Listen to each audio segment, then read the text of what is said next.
Dans son livre Chevaucher son tigre, Giorgio Nardone nous apprend à vaincre sans combattre. Chevaucher son tigre, c'est un proverbe chinois qui dit que chaque nuit, on va se coucher auprès d'un tigre et qu'on peut pas savoir si le lendemain matin au réveil, il va plutôt être gentil avec nous ou nous dévorer.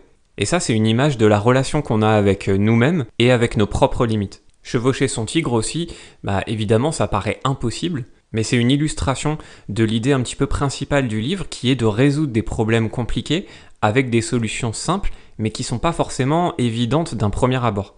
Et pour ça, on va utiliser des stratagèmes qui sont l'inverse du bon sens, parce que ça nécessite pour la plupart d'entre eux une vraie réflexion.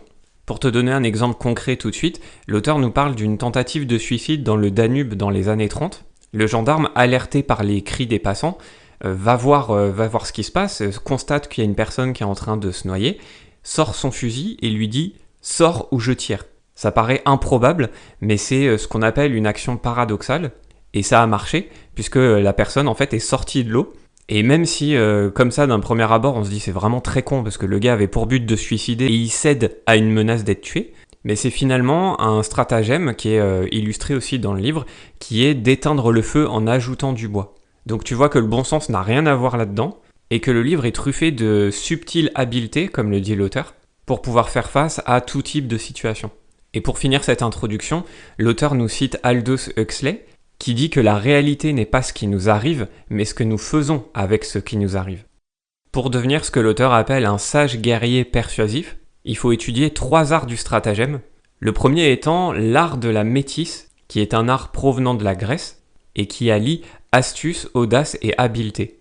Métis, c'est une divinité grecque de l'astuce et des stratagèmes, qui était connue pour avoir des résultats maximum grâce à des efforts minimums. Ça, c'est pour l'origine un peu mythologique, mais sinon l'origine un peu plus terre-à-terre, ça provient de l'observation des animaux pour capturer leur proie. L'art de la métisse, ou le pouvoir de l'astuce, peut être illustré par Alexandre le Grand, qui était connu pour avoir des victoires avec des troupes 5 fois plus petites que celles de ses adversaires.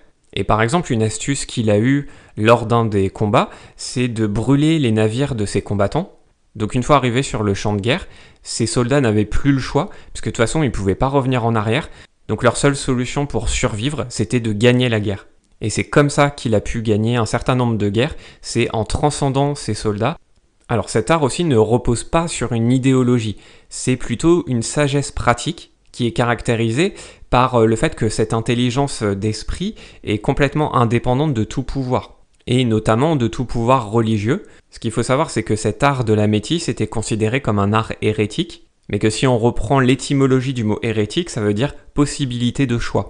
Donc c'était un mot qui correspondait vraiment bien à cet art, parce qu'il correspondait à ce que pensaient les religieux de celui-ci, mais il correspondait aussi à la réalité, puisque le fait de pratiquer cet art de la métisse, c'était la possibilité de se donner des choix. Ensuite, l'auteur nous donne les qualités qu'il faut pour pratiquer cet art de la métisse. Il faut être insoumis, il faut être assoiffé de connaissances, et il faut être capable de se transcender pour faire des choses un peu extraordinaires.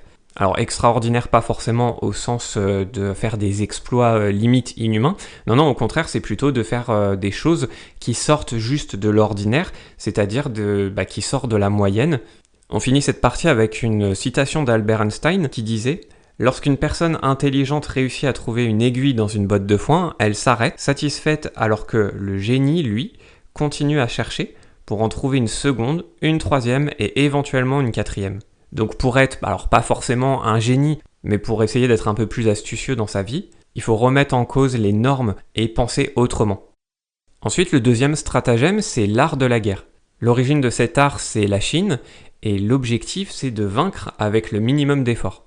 Pour commencer, on nous indique que le sage chinois s'oppose au héros grec, parce que la culture chinoise, elle est plus basée sur des choses pas évidentes, sur des choses limite cachées. Et pour illustrer ça, il y a une métaphore du dragon, qui est que le dragon, par ses mouvements, arrive à se fondre avec les nuages, alors qu'il est très puissant.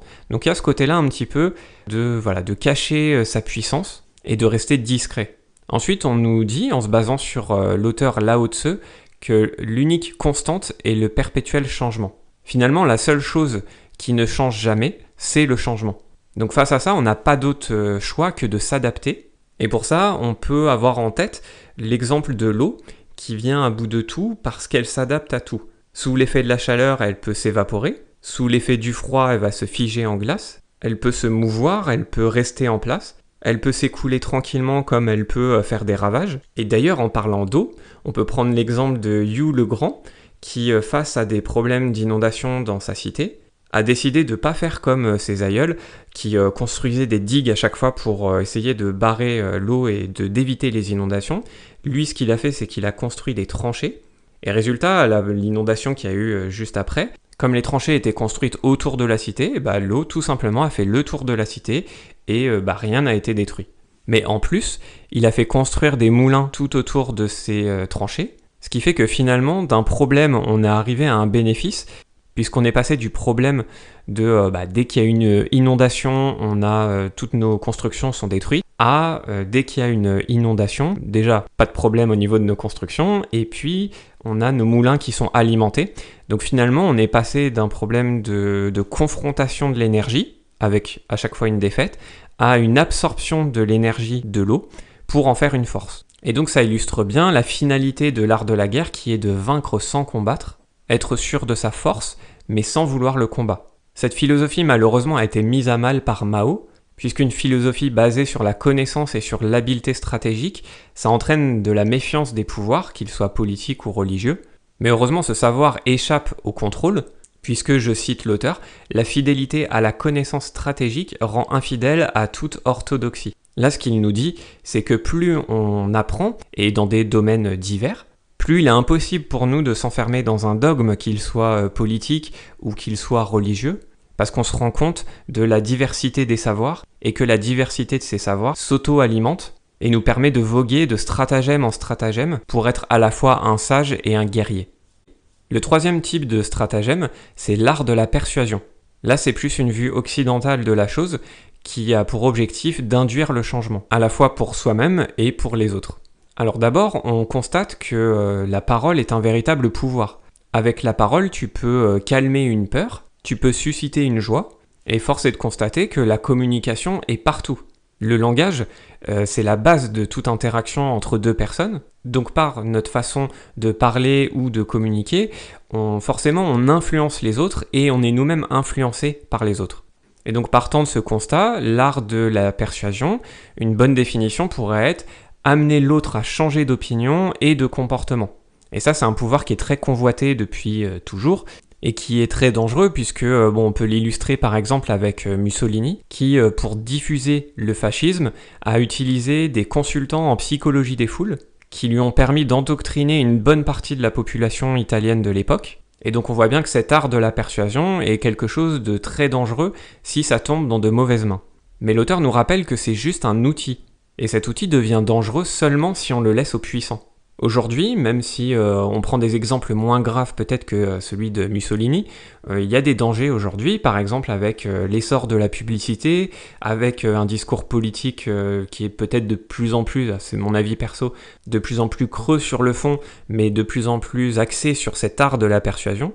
Et donc cet outil restera dangereux tant qu'on fera les autruches. Tant que par peur de cet outil, on se dira non, c'est pas pour nous, c'est un outil pour les mauvaises personnes, et donc qu'on cachera notre tête dans un trou tel une autruche, et on se fera bouffer par les prédateurs que sont nos politiques et les grandes entreprises. Et donc il faut se rappeler que cet outil de persuasion, il est neutre en lui-même. Et ce qui en fait un mauvais outil ou un bon outil, c'est l'usage qu'on en fait. Ce livre, il est d'abord intéressant par rapport à son auteur.